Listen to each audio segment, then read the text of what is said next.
Gelaran Festival Film Indonesia atau Piala Citra 2022 telah digelar untuk ke-42 kalinya tahun ini. Setelah melalui berbagai tahapan seleksi dan penjurian, terdapat 27 kategori yang mendapatkan apresiasi. Melalui berbagai penghargaan yang diberikan, masyarakat dan insan perfilman Indonesia dapat membaca pencapaian terbaik yang dihasilkan oleh para pekerja film Indonesia di tahun 2022. Dengan tema Perempuan, Citra, Karya, dan Karsa, Festival Film Indonesia menegaskan peran para perempuan hebat dalam dunia perfilman Indonesia. Kalau kita lihat film terbaik FFI tahun ini, 3 diantaranya aja, itu adalah film-film yang sudah menuai prestasi besar di dunia internasional.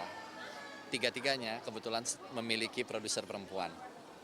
2 film lainnya adalah film genre yang cukup baru dan menjadi kejutan, seperti Mencuri Raden Saleh. Film yang kalau di luar mungkin sudah ada film sejenis, tapi di Indonesia mungkin tidak banyak. Ngeri-ngeri Sedap yang sempat dianggap sebuah anomali. Kok bisa film berbahasa daerah, sangat lokal, tapi tiba-tiba meraup 2,8 juta penonton. Jadi FFI itu selalu bisa menjadi barometer dan tolak ukur. Dalam hal ini festival memang sewajarnya seperti itu. Satu, dia memberikan ajang apresiasi, tapi dia juga memetakan tentang kemajuan sebuah industri. Di tahun 2022, industri perfilman Indonesia sudah mulai bangkit. Bahkan jumlah penonton film-film Indonesia sudah bisa menyaingi film asing. Didominasi oleh genre horor, para sineas membuktikan jika film horor Indonesia tidak hanya mementingkan kuantitas penonton, tapi juga kualitas yang berani bersaing. Ya tentu kita tahu kalau kita ngelihat 12 film paling tinggi di tahun ini, saya rasa saya bisa bilang dominated by horror movie. Tapi yang menarik adalah seperti film horor yang ada di FFI, ada Inang, ada Pengabdi Setan 2, kita bisa melihat bagaimana yang dulu mungkin film horor dianggap sesuatu yang wah kayaknya kalau film horor tuh nggak akan masuk nih Festival Film Indonesia gitu. Tapi secara kualitas sekarang kita sudah tidak bisa melihat itu karena kenaikan kualitas pola cerita, pola bertutur film-film horor kita itu sudah semakin berkualitas. Before, Now, and Then, Nana.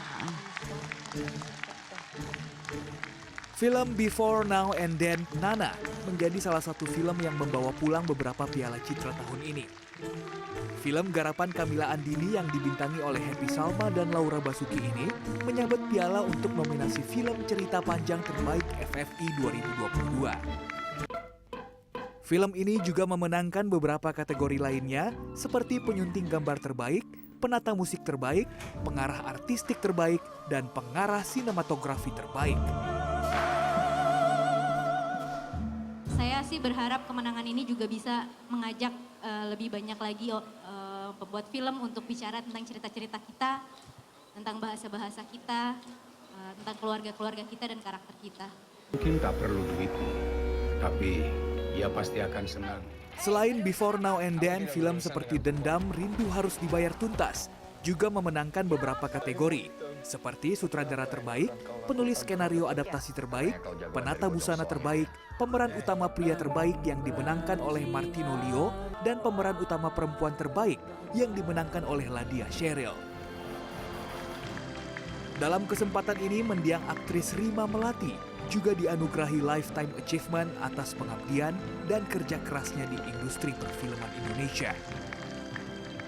Berkarir lebih dari 60 tahun, Rima Melati telah membintangi ratusan film Indonesia dan mendedikasikan hidupnya untuk kemajuan perfilman Indonesia.